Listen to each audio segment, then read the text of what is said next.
Pengertian clock atau sinyal waktu adalah sinyal periodik yang digunakan untuk mengatur dan mensinkronkan kerja komponen dalam sistem digital seperti prosesor, memori, dan perangkat lainnya. Sinyal clock berbentuk gelombang persegi atau square wave yang terdiri dari dua keadaan, yaitu ring 1 menunjukkan kondisi aktif dan low kosong menunjukkan kondisi tidak aktif.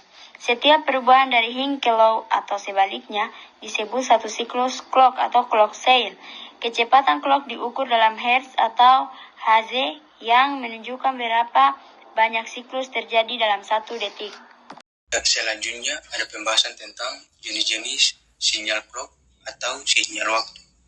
Yang pertama ada single phase clock, hanya memiliki satu sinyal utama, umum di sistem sederhana.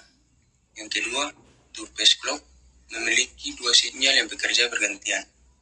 Yang ketiga, internal clock, dihasilkan oleh osilator internal dalam IC atau mikroprosesor.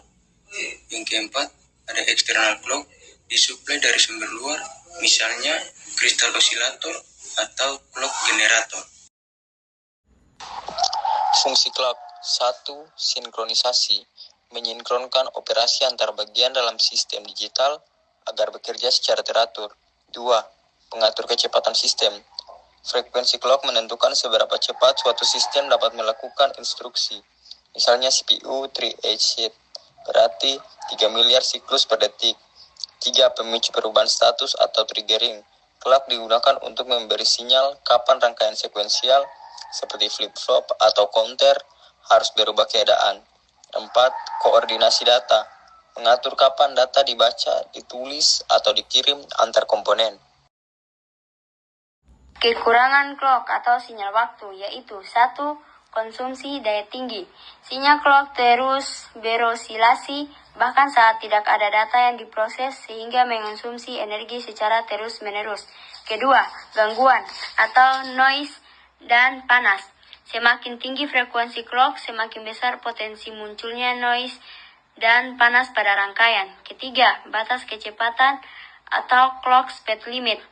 Ada batas seberapa cepat clock bisa ditingkatkan sebelum sistem menjadi tidak stabil atau terlalu panas. Kelebihan clock atau sinyal waktu. 1. Sinkronisasi yang baik.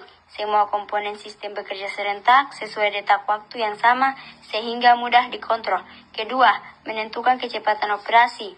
Frekuensi clock menentukan seberapa cepat instruksi dijalankan.